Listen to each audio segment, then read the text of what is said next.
right, hello everyone. Good morning, good afternoon, depending on when you're at. Welcome.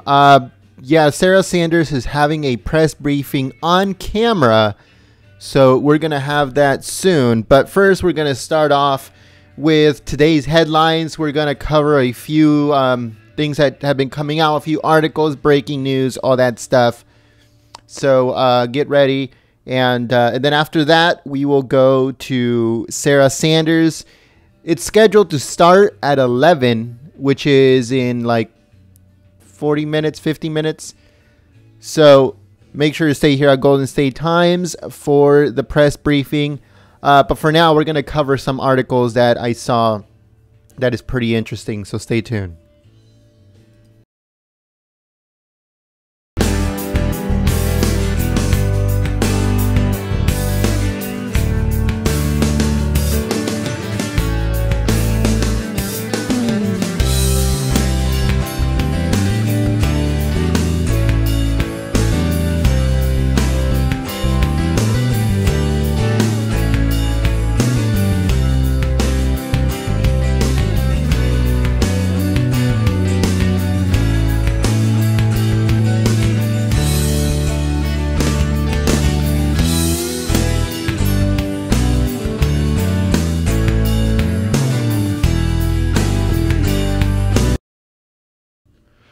All right, folks. So like I said, we're going to be covering some of the news that's been going on today. A lot of stuff has been coming out, but I think that one of the biggest things that have been coming out is the whole transgender issue that in the military. So President Donald Trump earlier today on Twitter, he released a few tweets. And this article comes courtesy of Breitbart.com. And it says, President Trump announces ban on transgender people in the U.S. military. Okay, so let's talk about that real quick. And so this comes, like I said, from Breitbart.com. And again, it says, Trump announces ban on transgender people in the military. President Donald Trump announced via Twitter that he is not allowing transgender people to serve in the U.S. military, a reversal of former President Barack Obama's decision last year to let them serve. In a series of tweets, he said, quote, after the consultation of my generals and military experts, please be advised that the United States government will not accept or allow transgender individuals to serve in any capacity in the U.S. military. Our military must be focused on decisive and overwhelming victory and cannot be burdened with any tremendous medical cost and disruption that the transgender in the military would entail. Thank you. So those tweets started at 5:55 a.m. Okay, and they went on until around maybe 6:15. It says that last year, former Defense Secretary Ash Carter issued an order that allowed transgender troops to serve openly and undergo a gender reassignation surgery and formally change their gender in Pentagon systems. It says that, but he gave the military services until July the 1st to develop policies to allow individuals who already identify as transgender to join the military.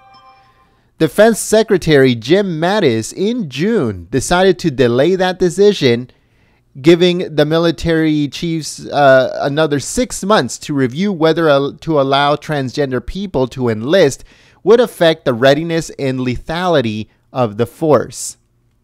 So, as you can tell, the SJWs, the Democrats, all of these people are going to be, they are going to be fuming. They already are fuming. They're melting on Twitter with a barrage of tweets against the president saying that he's anti-LGBT and all of these other things that are going on. This is going to cause massive protest. But at the end of the day, it's not going to do anything because President Trump is the final decider.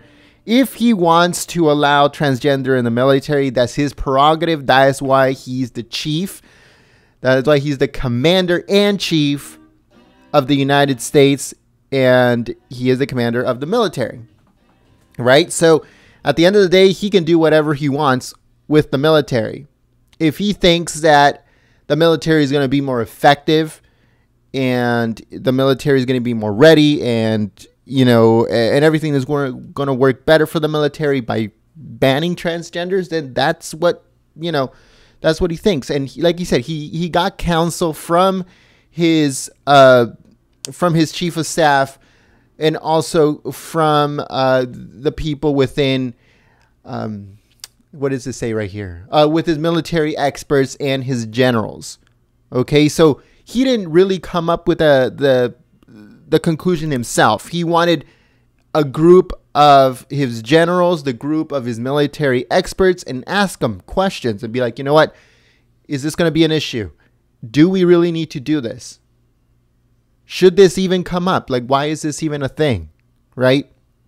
And they concluded that banning them is a lot better because they don't want any burdens. They don't want any extra cost. Instead of paying for the extra cost that this is going to entail, that should go into protecting the country. That should go into furthering our dominance in the world when it comes to our military. Okay? So it says that after consulting with service chiefs and secretaries, I have determined that it is necessary to defer the start of sessions for 6 months, he said in a memo taped by the Associated Press. That's what Jim Mattis said. And he went on to say, we will use the additional time to evaluate more carefully the impact of such sessions on readiness and lethality. Trump's decision also came after Mattis issued a series of other memos directing that decision be based on whether it makes the military more lethal and is a good use of Pentagon funds. Like I was saying, President Trump is more worried about the lethality of the military, the readiness of the military, and also the funds that it will take to undergo changes within the Pentagon, protocol, all that stuff. The funds that it will take he will rather put them into something else, like getting the military better equipment, getting the military more protection, getting the military more advanced technology. Okay, so all that money that they would have wasted on this whole transgender issue, right, and all this whole bathroom issue and all that other stuff, it's an issue that has to do with the same thing. Okay, transgenders in the bathrooms, transgenders in the military, it's all in reality the same exact issue. So let us know what you guys think about this, folks. Because should this be front and center of an issue like it is right now? Or is this something that should be in the news? Or do you think that this is just something that, that the Democrats are going to blow over and try to make it a gigantic issue? Let us know what you guys think in the comment section below. And it just finishes off by saying that one memo put an end to all the training, and that was not related to military readiness. Another recent memo blasted Pentagon officials for wasting as much as $28 million on Afghan camouflage uniforms that did not actually blend in with the Afghan terrain. So right now there is an open investigation into this because Pentagon officials, like I says, wasted $28 million on Afghan camouflage uniforms. Because as of right now, they're still training Afghan troops. All right. And the Pentagon wasted $28 million for some camouflage gear that didn't even blend in with its terrain. Complete waste of money. And that's all Obama layovers. That's all Obama people still in the Pentagon.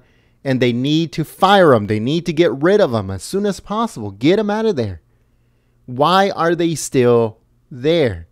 That's what a lot of people do not understand. President Trump really needs to go and start firing all these people. All right? Because they are doing more damage than good. President Trump really needs to go in there and fire all of these Obama leftovers. Okay? So it says that only by installing budget discipline, by installing a culture of cost awareness, and by holding ourselves accountable, we can earn the trust and confidence of the Congress and the American people that it says that we are the best possible stewards for taxpayer dollars. So that's what Mattis wrote. And, and that's the thing about both Mattis and this president. Okay, this president, what he wants is for us to have a military that's ready, a military that's strong, a military that is feared all around the world. Okay, but he also wants the funds that go to this military to go to the right places. Okay? Mad Dog Mattis, what he wants is this military to be lethal. Okay? Like he says, nothing keeps me up at night. I keep up things at night. That's the type of mentality that Mad Dog Mattis has. He wants to go in there and kill everything in sight. He wants to go in there and destroy the enemy and make them an example for another enemy that might be looking from the outside in, and let them know, hey, you saw what we just did right now? With you, it's going to be worse. Okay? With you, it's going to be 1,000,000 times worse. So get ready. And like I said, this whole transgender issue is something extremely, extremely small in the military. All right? These Democrats are going to be fighting, are going to be bitching, are going to be complaining over such a small percentage of our military that in reality it's laughable. Okay? It's laughable. The amount of transgenders in the military. Let's just look up real quick. It says, let's see, percentage of transgenders in military. Let's see what it says.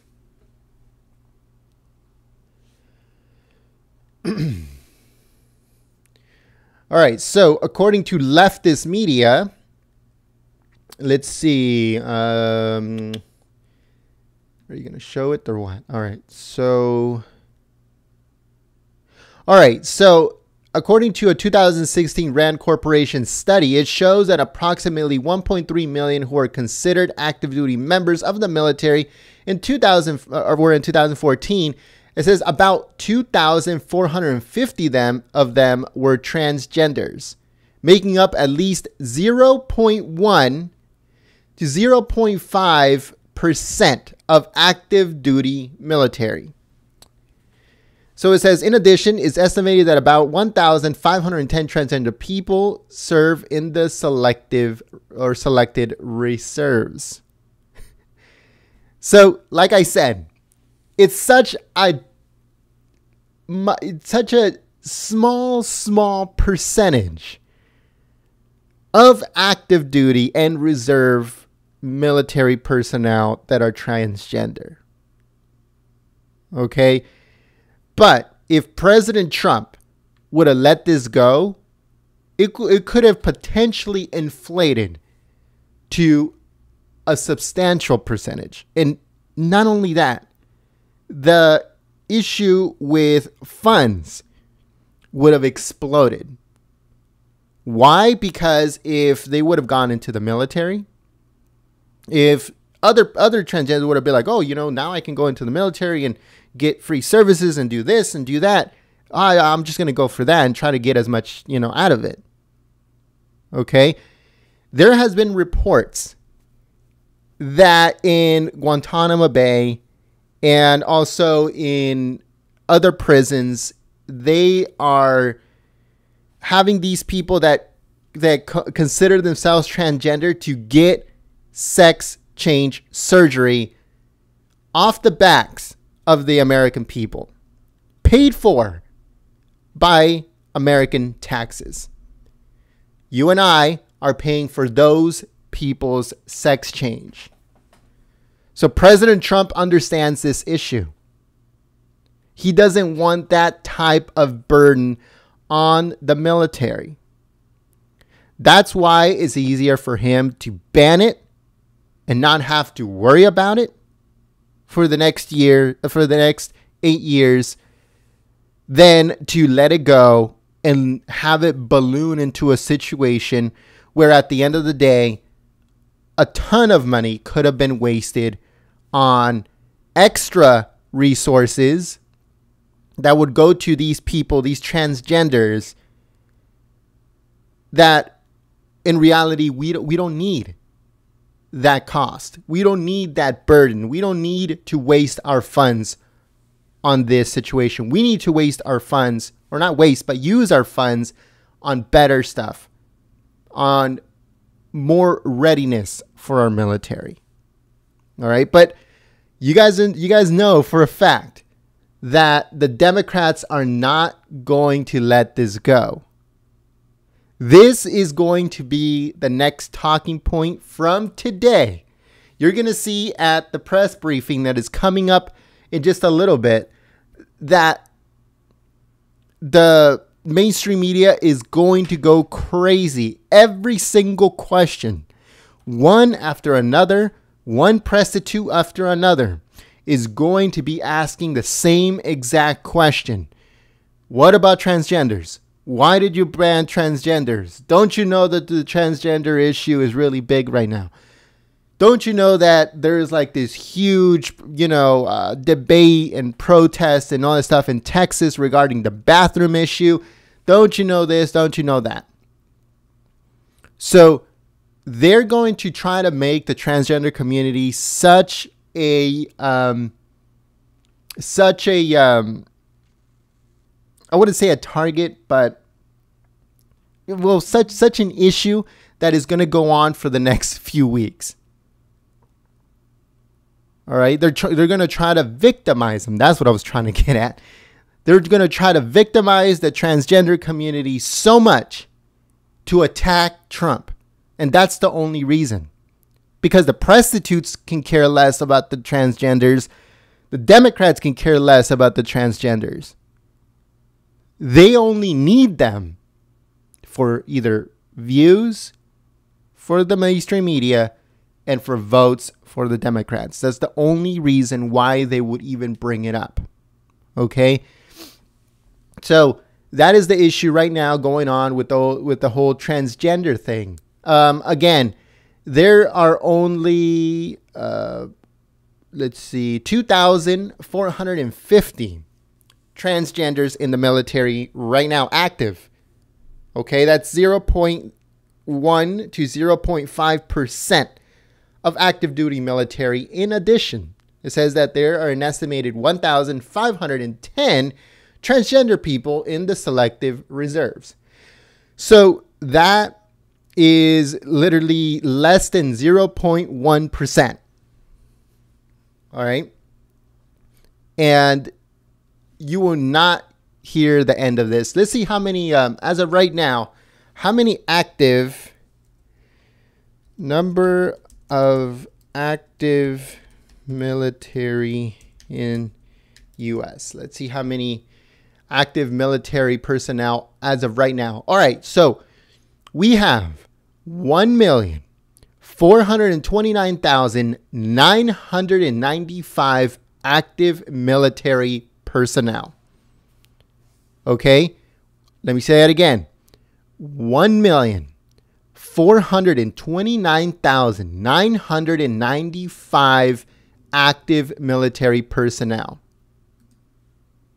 and 2,450 of those are transgender. Okay, I'm pretty sure it's less than 0.1%. I think that the leftists are trying to inflate that number, just like they do every other number. Okay, you can never trust a leftist. You can never trust a leftist prostitute to say the truth. But one thing that we do know is, because we're getting this exactly from the armed forces, it says that there is an active 1,429,000. Now, in the National Guard, there are 342,000. In the Army Reserve, there's 198,000. And in the United States Marine Corps Forces Reserves, there's 38,900. Okay, so there's quite a bit. So all in all together, probably there's like another, I don't know, I'm going to say almost 1 million in reserves on all branches: Marines, Army, National Guards, all that stuff. Army Reserves and Army National Guard. So pretty much like around 1 million. And there is 1,510 transgender people serving in the reserves right now on all branches. Okay, so like I said, they're going to try to make an issue out of absolutely everything. Every single thing they're going to try to make an issue out of. So let's see what else we have on here. What other headlines we can talk about. I'm going to do a more in-depth video later on, so make sure that you guys stay tuned. And if you haven't signed up to our newsletter that we're actually going to send out today, make sure to go to goldenstatetimes.com and sign up. It's free. The newsletter will go straight to your inbox, and it's packed full of videos and articles that we write, live streams that you might have missed, future live streams that are coming soon. But one thing that we covered, I think it was yesterday, and we wrote an article about this, is the whole issue with Debbie Wasserman Schultz. Okay, now what's going on with Schultz is that she hired this Pakistani national. Okay, she hired this Pakistani national that has gotten arrested for bank fraud. Okay, so it says RNC chair, or former DNC chair, Debbie Wasserman Schultz has obstructed at every level with his former staffer, Imran Awan. So that's the name of the guy, Imran Awan. Here, let me show you real quick who Imran Awan is, so you guys can see. So Imran Awan. So you guys can see who the guy is real quick. Let's see if we can put it on the screen. Oh, here we go. Let's see. All right. So the guy that you guys see on your screen is the guy that was arrested. He was a DNC IT guy, right? He's from Pakistan. And according to the RNC chair, Debbie Wasserman Schultz has obstructed at every level with this former staffer. It says, on Wednesday, broadcast on Fox Business Network's Morning with Maria, RNC chair Ronna Romney McDaniel stated that the former DNC representative Debbie Wasserman Schultz, Democrat of Florida, conducted in the case of former staffer Imran Awan amounts to the obstruction on any matter that potentially impacts national security. Okay, so this guy, he is involved in a massive investigation that's going on right now between Wasserman Schultz, other people in the DNC, and a bunch of IT guys that worked within the DNC.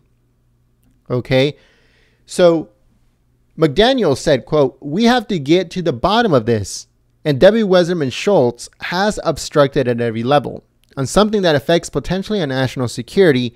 So they have this gentleman to try and leave the country yesterday.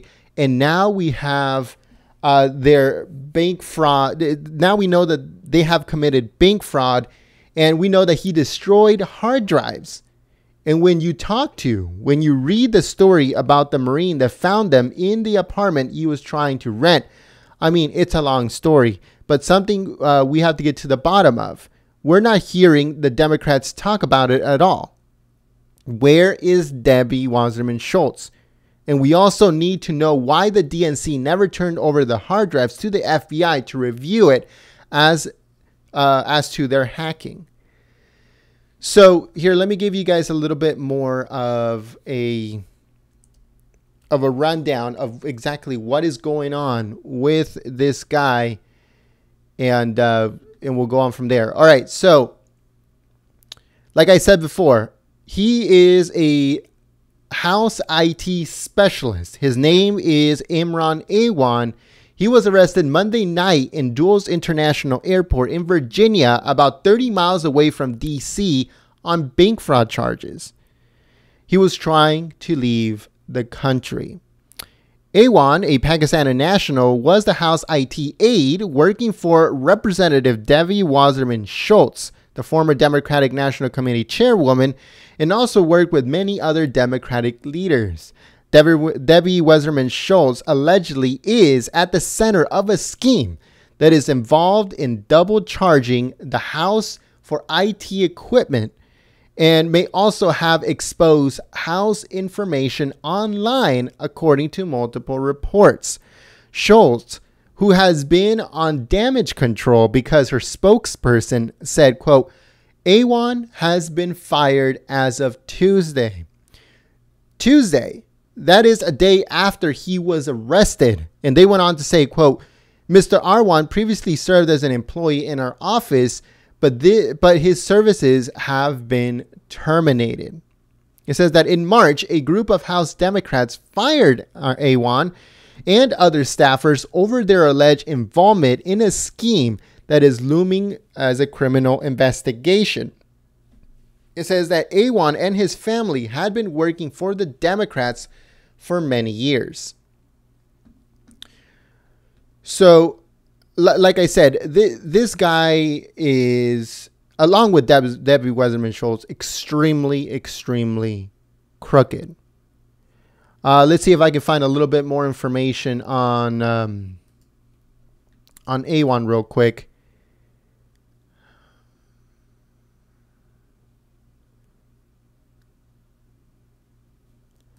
All right, let's see.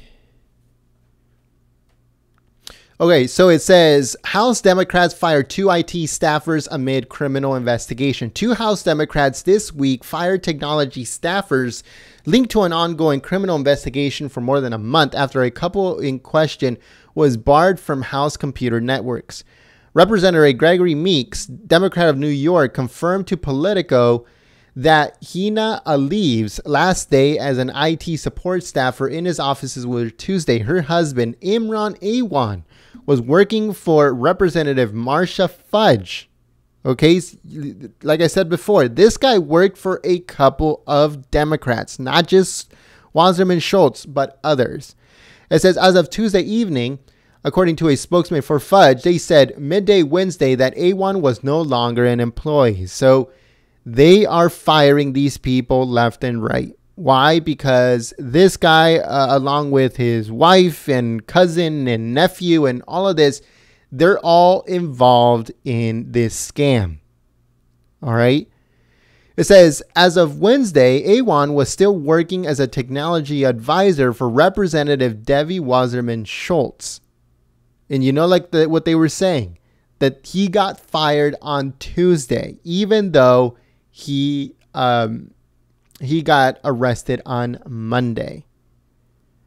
All right. It says Alvi and Awan and 3 other House aides, including Abid Awan and Jamal Awan, relatives of Irman Awan, which is this guy, and Rao Abbas, are linked to a criminal investigation being conducted by U.S. Capitol Police. So it says that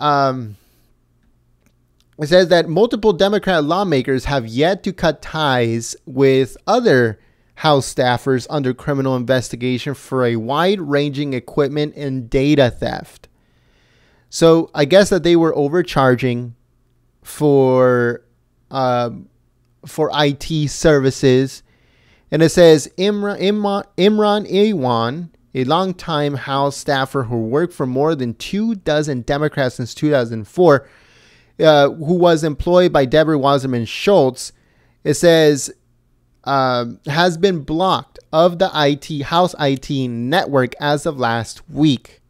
It says, at this time, they said, quote, at this time, we are continuing to gather information from House officials and will determine the best approach to move forward once we have reviewed the information. So that's what David Damron, communications director for Wasserman Schultz, said. And they're trying to figure out exactly what happened. All right. It says multiple relatives of Imran Awan, including his wife, Avi, Abid Awan, and Jamal Awan, all House staffers until recently, are also being investigated in connection to an alleged procurement scam, according to a senior House official close to the investigation. Alvi has worked for more than a dozen House Democrats and House Democratic caucuses since 2007. It says at least one member, Representative Gregory Meeks, Democrat of New York, is still employing her. All right. So, like I said, it's like a massive IT scam. They overcharge. They were charging for extra things. They were trying to get as much money out of them. But these Democrats were in cahoots with them. Okay. So these Democrats knew exactly what was going on. And I'm pretty sure that they were getting their cut. All right. So they were definitely not doing all this stuff for free. And they were being helped out to try to get it through, by these Democrats, by both Schultz and Fudge, and also, who was the other one? Meeks, Gregory Meeks of New York. So all these people definitely helped Awan, his family, his wife, everybody, steal money from the American people.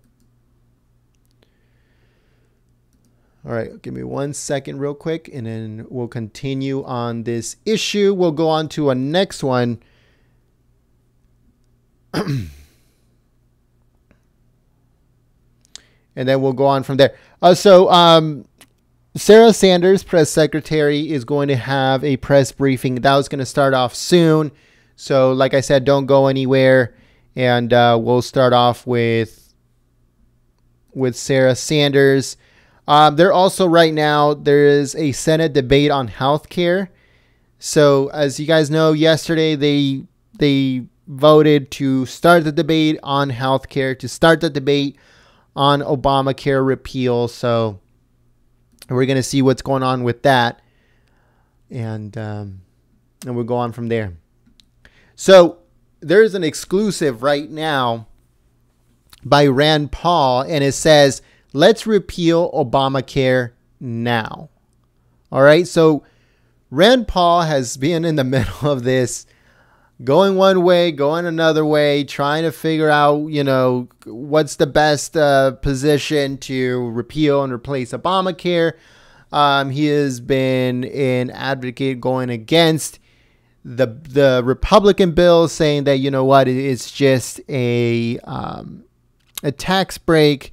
And, it only going to help the people in health, the healthcare providers. It's only going to help them. So he's been in the middle of this since the very beginning. And it looks like we have some news from Rand Paul. And let's see what he has to say. So this comes courtesy of Breitbart.com. And it says, I'm a physician, an eye surgeon. I spent my entire life in medicine, and I have seen the disasters that is Obamacare up close and personally. All right, so he's starting to talk about it again. and let's just see what he has to say. Hold on, give me 1 second. All right, so let's see what Rand Paul has to say. And it says, let's review why we are here and why we must repeal Obamacare. First, Obamacare premiums have doubled in individual markets in just a few short years. Second, Obamacare insurance rules and mandates have caused 4.7 million plan cancellations across 30 states. Third, 800,000 fewer jobs because of Obamacare mandates and cost. Fourth, and finally, 50% of Americans have only one choice in insurance. One choice. And some don't even have that one choice. They have zero choices. Okay? So he knows what he's talking about this issue. Okay? So it goes on to say that many counties now have no insurance choices. Like I said, 25,000 Kentuckians who make less than $25,000 a year pay Obamacare fines instead of getting insurance because they can't afford the prices. All right.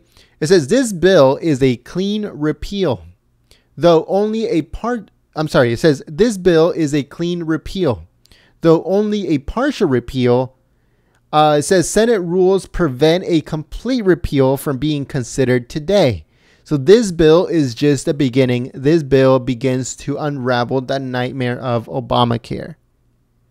It says, let me be very clear. Large parts of Obamacare remain after this bill repeal today. What this bill does, though, is force both sides to come together and find a bipartisan solution during the 2-year transition. The bill gives us a 2-year window for both sides of the aisle to come together and discover how we can get more insurance for more people for less costs. So if they repeal Obamacare or parts of Obamacare, they have 2 years to replace it and find a way on a bipartisan basis. It says currently there are still 27 million people without insurance even after Obamacare. Half of them say that they can't get insurance because it's still too expensive. One answer to this terrible situation is to legalize the formation of nationwide health associations. We need to do more for people to get insurance. I want everyone in America to join a group for protection against illness and to bring costs down. Right now, if you can be part of a large group, you're protected if you get really sick. You don't lose your job or your coverage. But if you are an individual or a small business, you are left out. I want to change the rules to allow nearly any group to offer insurance, from your local chamber of commerce to your credit union to your professional association. So basically what he wants to do is he wants to make sure that you're part of a group. If you get sick, you will not be fired and you will have insurance. Why? Because if, let's say, your employer fires you, your group that you're associated with, or the credit union, or the Chamber of Commerce, can turn around and fight to try to get you your job back, or try to get your insurance, try to get you covered for a certain procedure. So that way you won't have to go at it alone.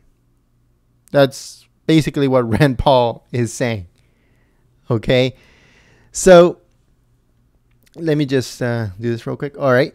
So it says that instead of talking about how many fewer people we can over, let's talk about how many people we can cover. It says, let's talk about how many we can cover more. So they want to cover everyone.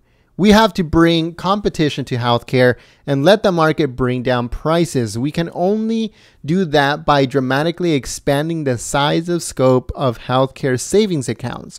since we won't be doing that today, we have more work to do, and we should keep working at it.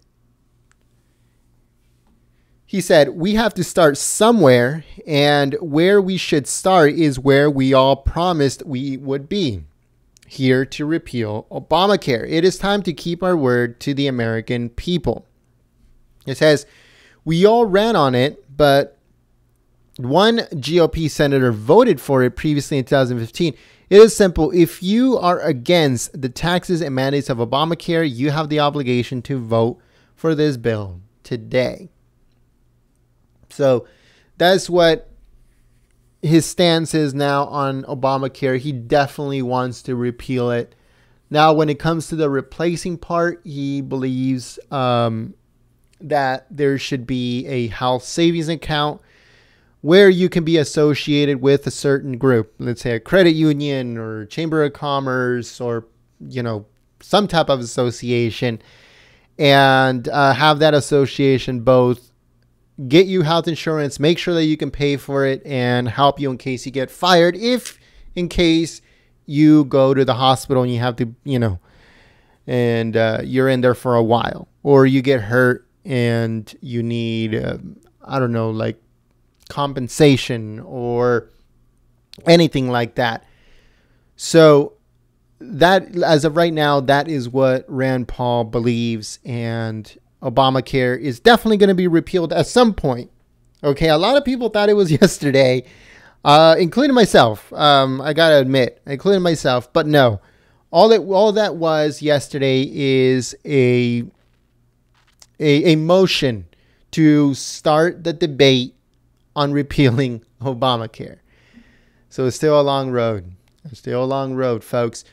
So give me a second. Let me see what's going on with the press briefing, and we'll be right back for see if we have another one. But I think we got footage.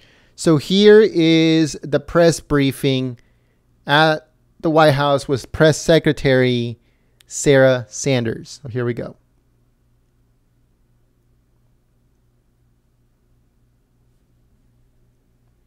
Give me 1 second. I'll put it up on your screen.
right, folks. Thank you very much for joining us and choosing us as your stream of choice. We would like to ask if you guys can please help us by sharing this stream.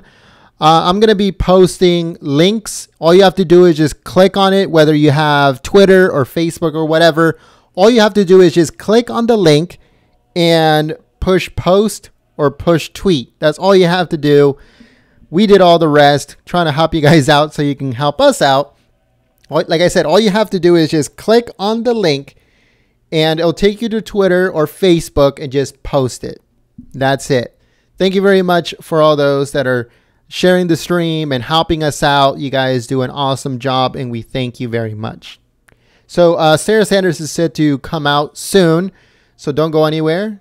Make sure you let people know that Sarah Sanders is about to start. Thank you very much for joining us, and let's have some fun.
done fighting till the battle's won, and the army goes rolling along.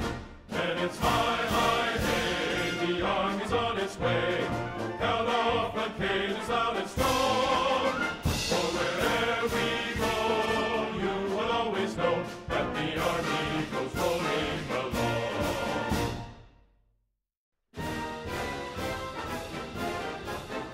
First to fight for the right and to build the nation's might, and the army goes rolling along.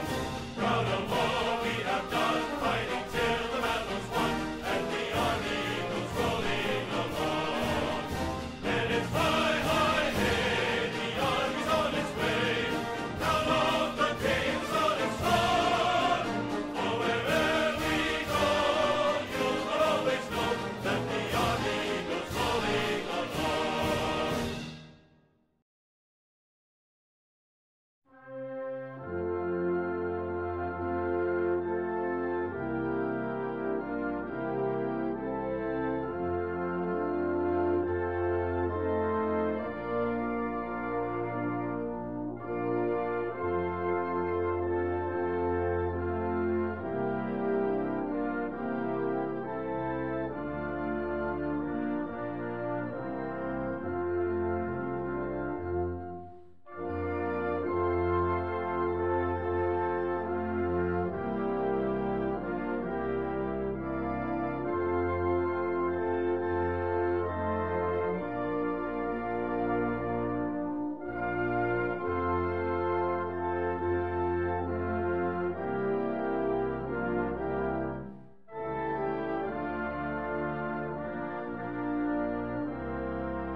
His truth is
That time again, as many of you have probably noticed, and I know several of you have asked about, for us to announce where the president will be donating his quarterly salary. Last quarter, the president's salary went toward the restoration of 2 projects at a national battlefield. After his donation, additional donors quickly stepped up to bring the total gift to over $260,000. In this quarter, the president will be donating his salary to the Department of Education. And with that, I would like to bring up Secretary DeVos to tell you about what the department will be doing with the president's money to help equip the boys and girls who will be the leaders of tomorrow. Secretary DeVos, it's my pleasure on behalf of the President of the United States to present a check for $100,000 to the Department of Education. Thank you very much, Madam Secretary. Well, thank you so much, Sarah. I want to start by saying how grateful I am to the President for this generous gift. The President is committed to our nation's students and to reforming education in America so that every child, no matter their zip code, has access to a high-quality education. He and I have had many conversations about how best to put students' needs first and ensure and we are setting them up for a lifetime of success. There's much work to be done, but we are certainly on the right track thanks to the President's leadership. Just yesterday, Ivanka Trump and I hosted a summer reading event at the Smithsonian's National Museum of American History, where the focus was on getting young girls, aged 6 to 10, excited about learning science, technology, engineering, and math. It was fun to see their eyes light up as they got to explore, create, and experiment in a collaborative environment. Today's and tomorrow's economy requires students prepared for STEM careers. That's why we've decided to use the President's second quarter salary to host a STEM-focused camp for students at the Department of Education. We want to encourage as many children as possible to explore STEM fields in the hope that many develop a passion for these fields. We look forward to this exciting endeavor, and I thank President Trump again for this generous gift. Thanks. Thank you, Secretary DeVos. Thank you for coming. Thank you, Secretary DeVos.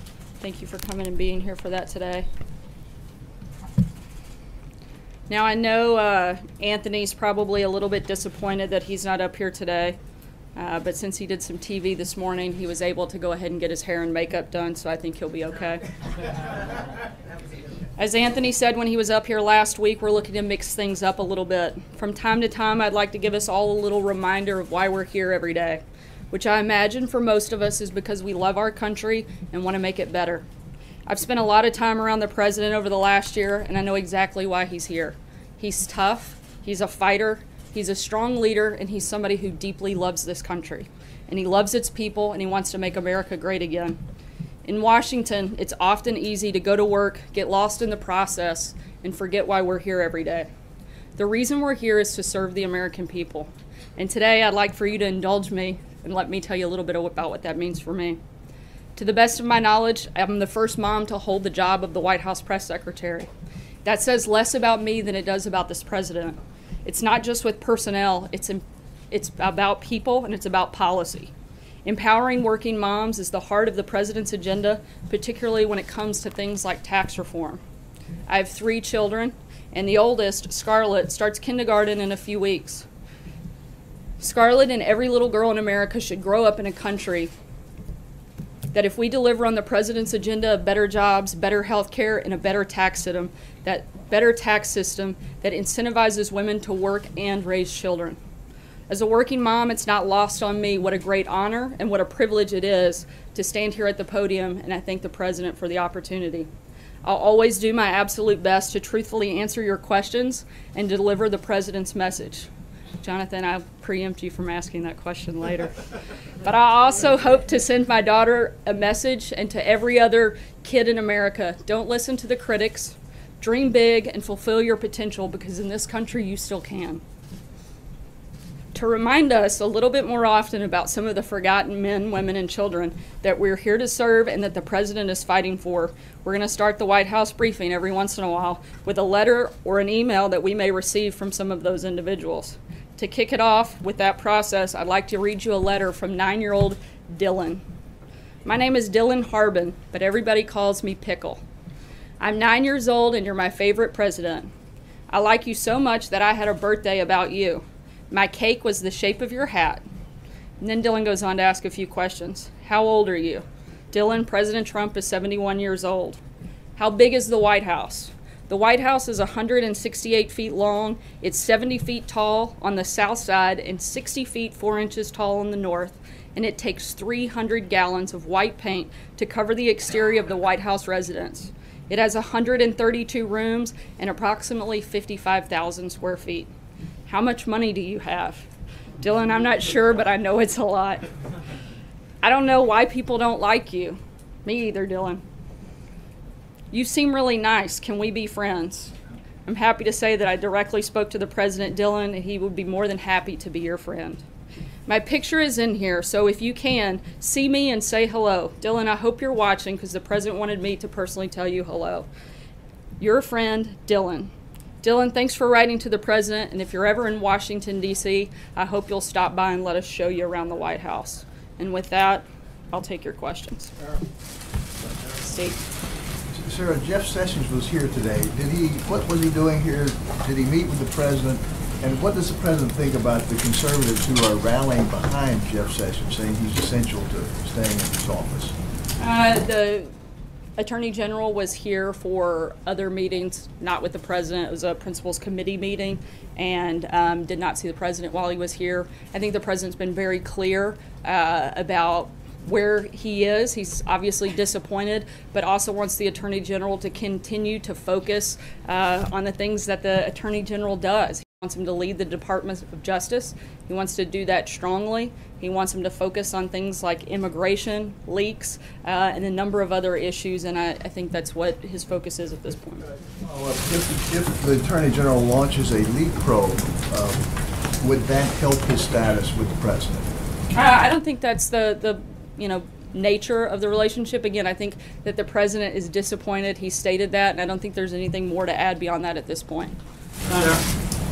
Sarah, thank you. A couple of questions about the new policy on transgender service members the president announced this morning.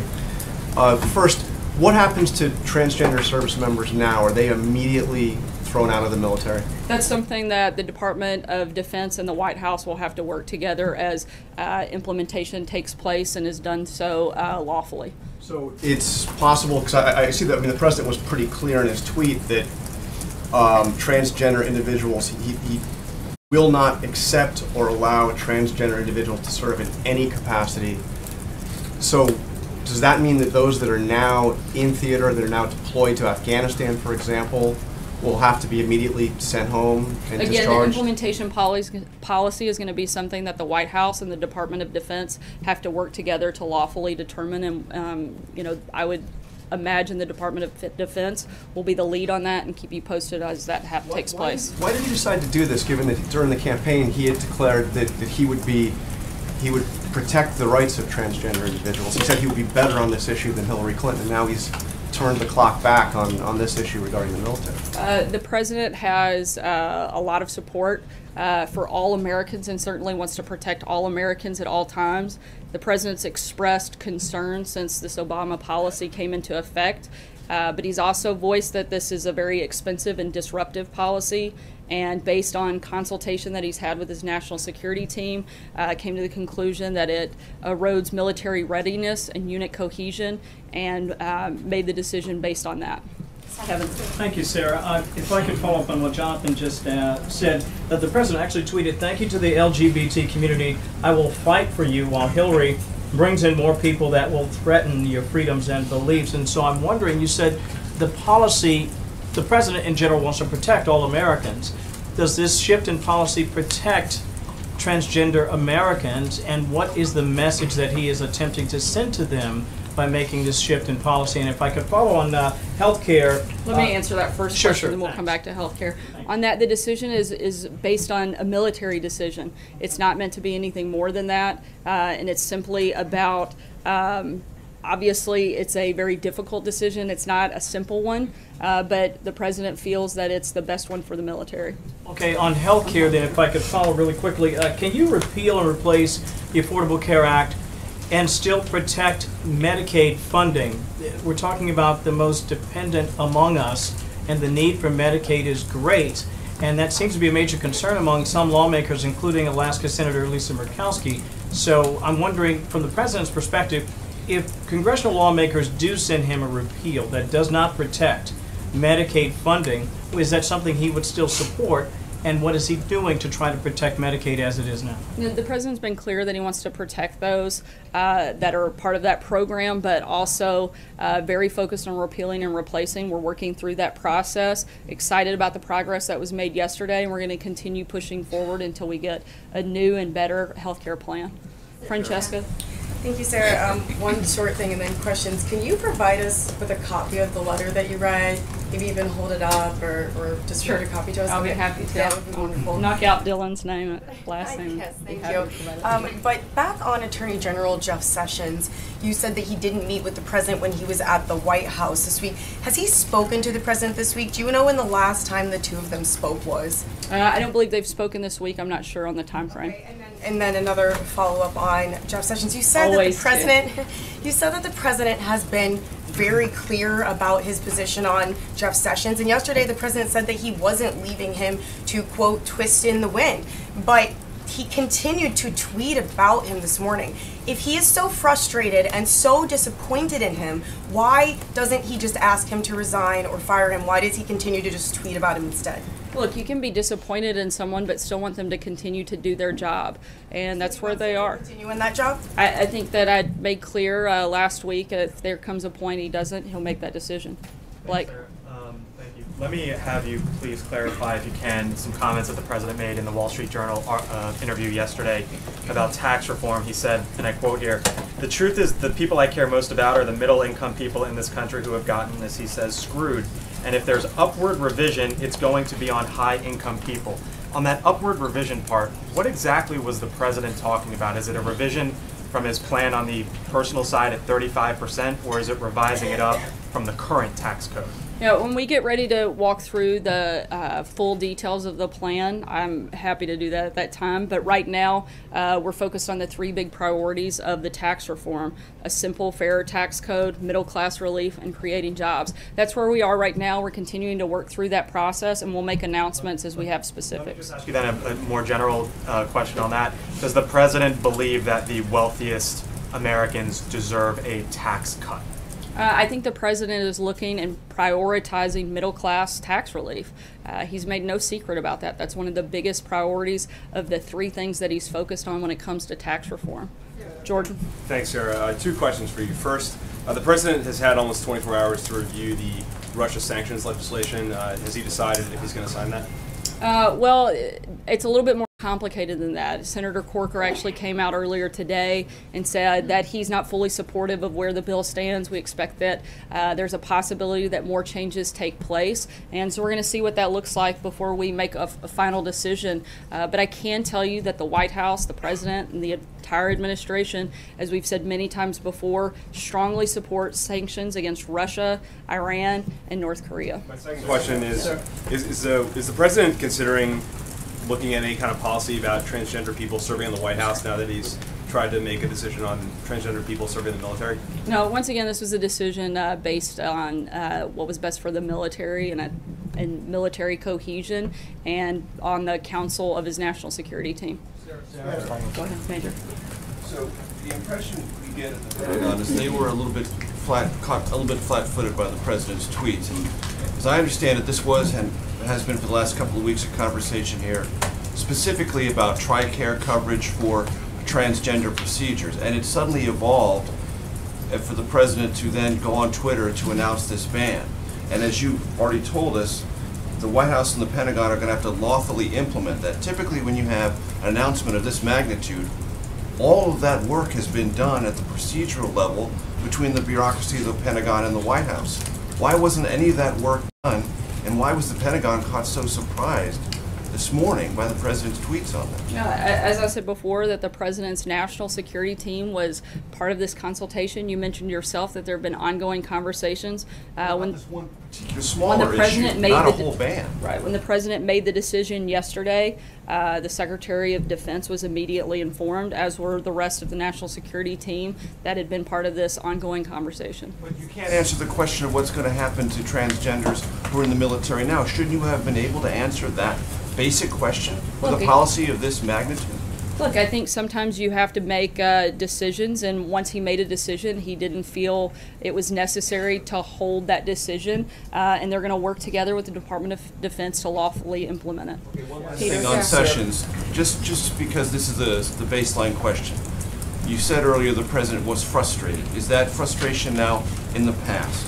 And does he fully have confidence in the Attorney General to carry out his duties from this day forward? The President wants the Attorney General to focus on his duties as Attorney General, and I think we've both spoken about that pretty extensively, and I don't have anything else to add. Peter? As you just announced, the President's donating a second quarter salary of $100,000 to the Department of Education, so clearly he must care about education. Why then is he calling for $9.2 billion in spending cuts to the Department of Education in the next budget? Look, I think that oftentimes you have a lot of duplicative efforts, and they want to streamline the process. And we simply have a government that's completely out of control when it comes to spending. We have an outrageous deficit, and we're looking to make things that we have a balanced budget in the next 10 years. The president campaigned on it. He's committed to seeing it through, but he's also committed to education, as you can see by his own personal commitment, and looking for ways that we can save and continue on to make education better, passing some of that decision-making down to more local and state control, and something we're certainly supportive of. Quickly on transgender, just a quick follow-up. In June of 2016, in the heat of the campaign, he wrote, "Thank you to the LGBT community, I will fight for you." Did the president today just betray his commitment to the transgender community? No, as I answered before, this was a decision about military readiness, and I've already answered even to that specific tweet. You say to the transgender community that he is still committed to fight for them, and how is this not fighting for them today? I think the president has made very clear he's committed to fighting for all Americans. For all Americans? No. Sarah, Go ahead. Sarah, thank you very much, Sarah. Was this decision on transgender in the military made to put pressure on Democrats running in 2018, particularly Democrats running in socially conservative districts like in Ohio, Michigan, and Wisconsin? Not that I'm aware of. Just to follow up on that, what is the timeline for when guidance will be delivered to the Pentagon and how the president's decision should be implemented? We'll let you know when we have an announcement. Peter. Sarah, the president said this morning, or tweeted this morning, asking why the Attorney General has not fired Andrew McCabe as acting FBI director. Why hasn't the president fired Andrew McCabe as acting FBI director? The president's made an incredible nominee in Chris Wray, and he's looking forward to getting him confirmed and taking over the FBI. I think he needs to fire. Why should Attorney General Sessions fire him? Again, he's made a choice to lead that agency, and we're looking forward to getting him confirmed soon. April. Sarah, two questions. One, following up on Major with TRICARE. and the transgender community. There's been a concern from the transgender community before President Trump became President Trump that if Obamacare changed to Trumpcare, they were wondering if they were able to get the procedures to help them complete their phases of becoming the other sex or the other gender.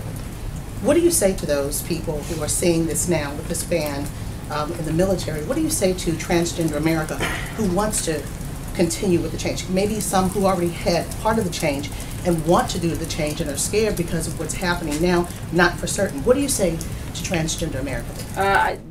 As I've said before, and I'll try to make this clear, this was a military decision. This was about military readiness. This was about unit cohesion. This was about resources within the military and nothing more. Guys, I really don't have anything else to add on that topic. As I do, I'll keep you posted. But if those are the only questions we have, I'm going to call it a day, but if we have questions on other topics, I'll be happy to take it. Sarah, wait a minute, Sarah, I'm sorry, Sarah, I wanted to finish. Everyone had a second question. I'm sorry, Sarah. On the morale of the cabinet, Anthony Scaramucci this morning on New Day said that the cabinet secretaries need to have tough skin.